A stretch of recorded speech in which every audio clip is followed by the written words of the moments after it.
Okay, so figured the power supply was at fault, and somebody has attempted one hell of a just half-assed repair job. This is possibly the worst repair job I have seen in a few months. First of all, you'll notice that huge burn mark on the chassis, or the back of the PDP. That's where this capacitor, which isn't even flipping soldered, completely destroyed itself. It's just, look, may as well not even be there, it's just dead. I think that FET might be shorted, as well as some of the others. I haven't even tested them. The bridge rectifier's half off. That NTC's exploded, as well as that Y cap. And on the bottom, wait for this. Seriously, this is shocking. Have a look at the soldering. That is absolutely shocking. Honestly, look. That is just so bad. That is absolutely horrendous. This supply, this poor power supply, somebody has attempted to repair it but completely fucked it up.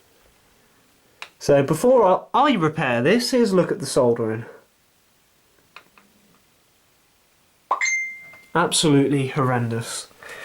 I'm going to be getting onto the people and asking where they took this to, because I'm going to be taking this in evidence and making some complaints. And that is, I've never seen anything like this. It's just so bad. Oh my god. Wait, what did you say? The bridge rectifier? The bridge rectifier was short-circuited. Yeah. I'll put another one in.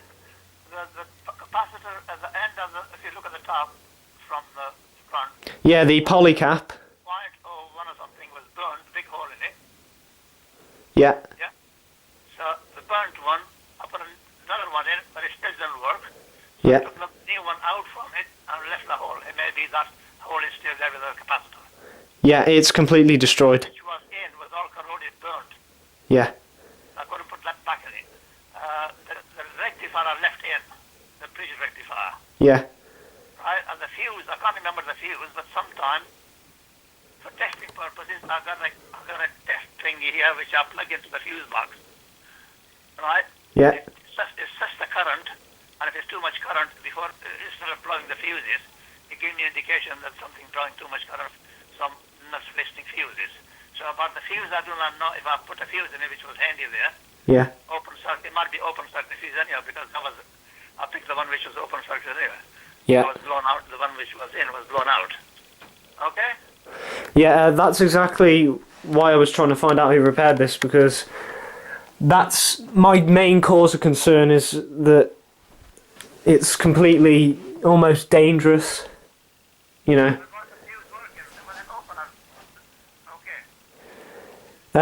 There's a glass, somebody had put a glass fuse in it, and the glass fuse is completely, you know, the shards of glass blew up everywhere.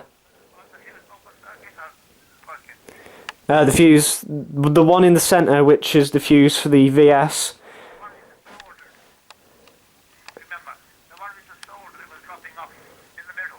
Yeah. It's not a sin now, is it?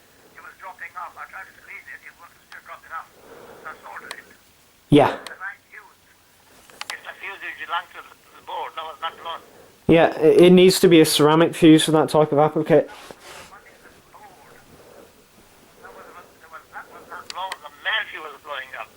Okay. That one that was dropping off. Alright. When I put these components in, that fuse was pushing out because the holder was very weak. So I soldered that. The same fuse that belonged to that board. I don't even know what value that is. I soldered it. Yeah. Alright. You know, I told her it was dropping off from the grid, you know, from the holder. I told her some fuse on it. And that I'm not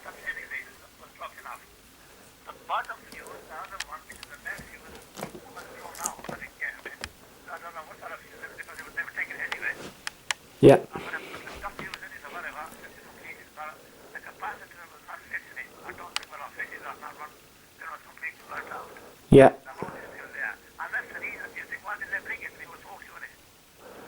Yeah. That's the reason it came to me. I didn't make a hole in it, it came like this. Yeah. All right. If you check, you will see why the pressure rectifier blew up. I even took the cover off the plug, you know the socket you push the lead in it. Yeah. Took the metal thing out to see if there's a short there somewhere. I put it back again. Now when they rejected my code, they didn't want it done. So I'm not going to put parts and new parts in and send it to them. I just left it as it was and put the 40 component back in it. But I couldn't, bother to take the rectifier from it, the bridge rectifier, I just left it. That's why the main board, the power supply board was faulty anyway. Yeah. I know what you mean. You have to change it, mate. It's faulty. Yeah. I'm gonna repair the power supply anyway. So. Yeah, All right.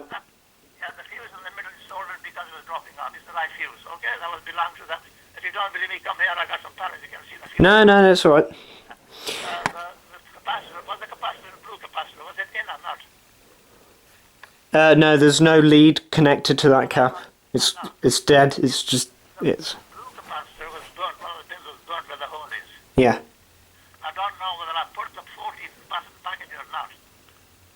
Was it in? Yeah, it's still the one lead's connected, but Well, the other is a hole. Its 40 is burnt. yeah, How can you link it? If it's burnt, that's the original one which came like that. yeah. The one pin is connected, just put them in. Okay, all right, Understand that? all right. Thank you. This number is a disposable number, so you can't really call it again after this. So, thank you. Bye bye. That was the conversation between me and Shore Vision in Telford. The people that did this. Absolute shocking. Look. Okay, so the replacement supply is here. This is a refurbished supply, and it's had basically several components replaced to make it more reliable. And what I'm going to do is something I always like to do on Samsung power boards, especially their plasma supplies, is that everything that's mounted on a heatsink that isn't riveted, I'm going to refresh the solder on it, put some fresh solder on. And the reason is because I've had it on these supplies, well not on these, but a lot of other Samsung plasmas, where the solder joints on the heatsinks, on the devices on the heatsink, sorry, will crack over time due to the heat and the expansion and stuff. And you don't want that happening, because what it'll do is, if say the solder joint on that transistor fails, it'll blow it out, in my experience. Especially the VS FETs. On the lower voltage ones, maybe not, but on the higher voltage ones, you don't want the solder joints failing. So I'm going to get this out and just touch up some of the solder joints. And this should be hopefully fixed. Of course, it's a load better than that guy's soldering, so I'm going to do that and show you the result. Okay, so I've determined that the EEPROM IC, which is this one, is at fault. Check the input voltage going to it, and the power on output voltage, and it's not correct. So the IC has failed, I'm guessing. It's actually a flash memory IC or something. It's a... By the way, the one on this is a 25X40BVSIG. It's a serial flash memory. So, and looking up as well, these do have some issues. You can buy reprogram ones, which is what I'm going to do. And Samsung also provide the software on their website.